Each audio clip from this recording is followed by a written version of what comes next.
Good morning, everybody, on this gloomy, dreary morning here in Southeast Louisiana. This is Tia Torres with another episode of Tia Talk, which I am a day late putting out. I think I talked about doing this every Monday morning, putting it out with everything that's going on for the week. But this cold weather, I don't know how y'all make it in the Northeast. Um, I came from California to Louisiana. California did get cold weather in the winter, but I've been in Louisiana now for almost 15 years. So, um, I'm loving the weather, and this is not good. Anything below 70 degrees, I'm freezing. So that being said, um, it has been very gloomy, very dark, gray sky. Haven't seen the blue sky in a couple of weeks. Um, very cold. Plus, I live over water. I'm over water, surrounded by water. So I have been keeping the dogs inside with me instead of sending them out back and putting them out in kennels so that my ex-husband, Tony, can take care of them, which helps me a lot. But they're with me right now.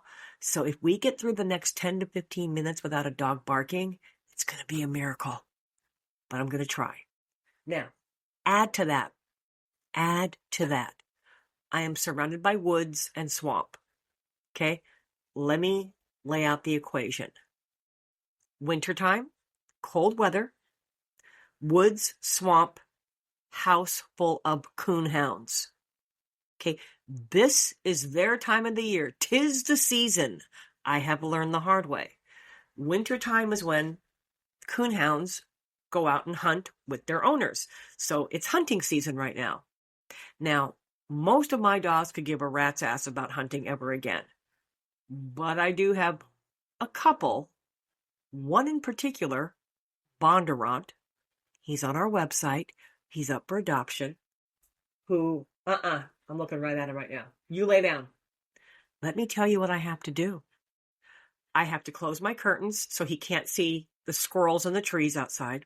Plus, his nose is so good. I have a towel shoved at the bottom of the door to block the door crack, to block any air from coming in. That is how good his sniffer is. Now, this recording, this is take 3 of me trying to record this morning because he kept boom in the middle of it because he'd catch a whiff. So, he's staring at me right now. So I'm talking about him. This is why on his profile for adoption, it says he really should probably go into more of an urban city environment. So he doesn't have all the smells from the woods and the swamp, because he will drive you crazy with his nonstop barking and wanting to look up into the sky, into a tree. He can also jump a 6-foot fence standing still. So, Bondurant would actually make a really great, indoor apartment condo living dog as long as you're active and you take him for walks. He is amazingly crate trained, which a lot of coonhounds don't really like. He loves his crate. He loves his Nyla bones. He just loves humans more than anything. Sorry, I went off the deep end on this one. Go look up Bondurant, named after one of history's most infamous bootleggers. Okay, what do we got going on this week? Okay, well, I just saw Debbie leave out the door. Debbie works for Villalobos many years, and she does all of our transportation trips, our transport trips, and also takes our dogs to their new homes. We do not use an outside transportation company. I know there's some good ones out there, but I see a lot of horror stories, more so than not. Saw one this morning on a wolf dog that got loose in Colorado. So sad. Completely negligent of the person driving. So Debbie is getting ready to load up this morning and take a large group of our Cajun kitties to our rescue transportation partner. They're called Pope Memorial. They are in Concord, New Hampshire. It is technically a shelter, but if you saw this place, which I think they still have their virtual tour on their website, if you saw this place, you would want your personal cats to go live there. Okay?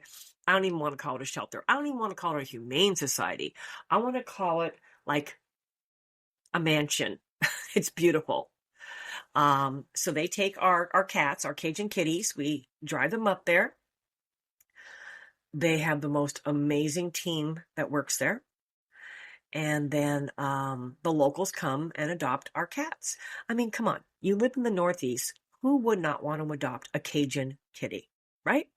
So we take our cats up there. Additionally, Debbie is taking a dog to his new home in Pennsylvania. His name is Eclipse. I think he's probably still on the website right now. He had quite a very sad rescue story. Now, let me explain something about this adoption, because a lot of you get a little twisted about this. For the longest time, we did not adopt our pit bulls out to homes with existing animals. Why? You can call them pitties all you want, your little pitty babies. Guys, they are what they are. And that is, it's not uncommon for them to be animal aggressive. Okay? So, we started loosening up our guidelines a little bit and like trying it out. We've had some success and then we haven't. Okay. So we do it, but it just really depends on the situation. In this particular case, Eclipse is young, very puppy-like, and overly dog-friendly, which could be a problem because he's a lot of dog. Supposedly, the existing dog in the home is very dog-friendly as well. So here's the thing. She could get there with Eclipse and it not work out. Now, we're going up to New Hampshire anyways, so it was no harm, no foul going through PA and trying it out. Now, let me explain something, because we get a lot of people that just don't understand this. Just imagine, put this into human perspective. Okay?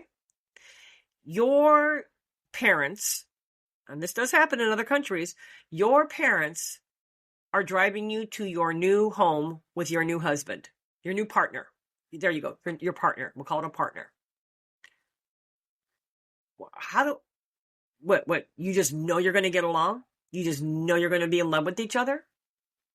So you get dropped off, much like Debbie would drop off one of our dogs. And okay, your partner is nice, makes you dinner, everything's great. And then after a couple of days, you're like, ugh, I don't like this. It can happen. It happens with human relationships. Okay? So this is why we are apprehensive in taking one of our dogs to a home with other dogs or cats.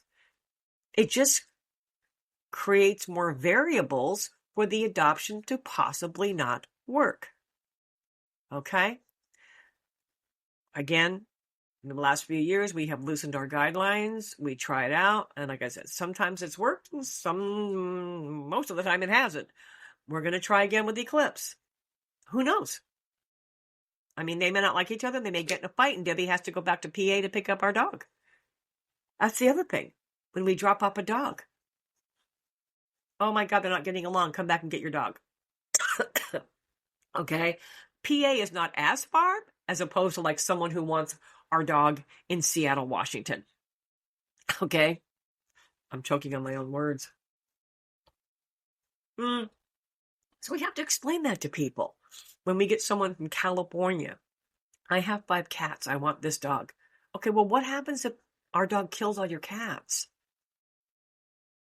Well, then he can go back. Oh, are you going to drive him back? Because we feel kind of bad that he killed all your cats. See what I mean? So we're not trying to be jerks here. We're just caring about the other dog and cat in the house. So we're hoping for the best with Eclipse, of course. Of course. What else is happening today? Oh, Katie, who a lot of you know from live streaming on our Good Morning Villalobos and Villalobos After Dark and our unboxing events. Katie is coming out to my end of town, and she's going to be doing an unboxing event with a guest, the guest being M2's mother. M2, my daughter-in-law. Katie's going to be doing an unboxing event. She said she's on her way here, so it's about 2 hours away. So she'll probably be maybe before noon, right before noon. Now we are limiting our unboxing events to just YouTube and Facebook because TikTok got their feelings hurt and said no, no, no, no, no. What is an unboxing event? It's where we open up the donations that y'all have sent specific dogs. So when we open a box, we can say, oh, this is for Bondurant. It's just fun. It's fun interaction stuff. So that's going on today. Again, YouTube and Facebook only. And that will be, again, right before noon. So make sure to keep a watch for your notifications coming up. What else do I have here in my scribbles? Oh, so those of you that follow my podcasts know that my finale episode for Wild Instincts happened last week.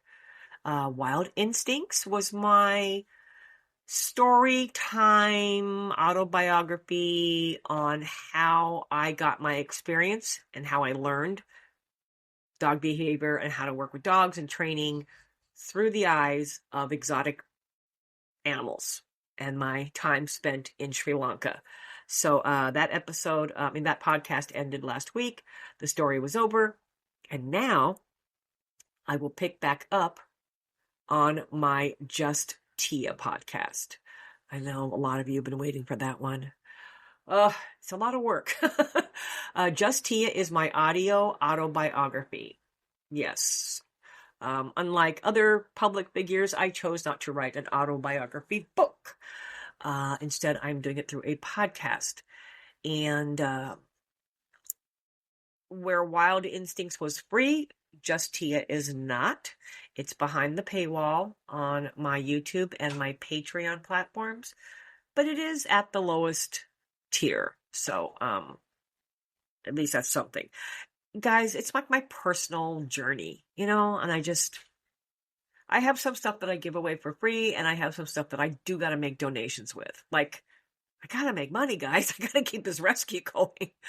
So Just Tia will start up next week. What else? Oh, let's see here. I am thinking about turning this audio podcast. I'm not sure, going back to becoming a video podcast based on a premonition by a TikTok creator that I follow every morning.